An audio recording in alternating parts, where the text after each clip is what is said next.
Мінус 5 рублёў, але плюс вайб.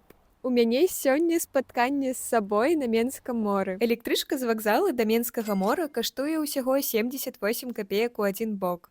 Паход у булачную 3,90. Ехаць каля 20 хвілін, а да пірса са станцыі ісці не больш за 5 хвілінак. Я патрапіла ў снежны дзень, чаму была невымоўна радая. Па-першае, гарбата.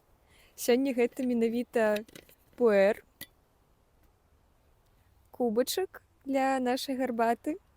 Далей у нас ідзе эклер з тварагом і пірожнае з цікавай назвай смешарікі. Зараз даведаемся, які гэты кругалёк, смешарік на смак.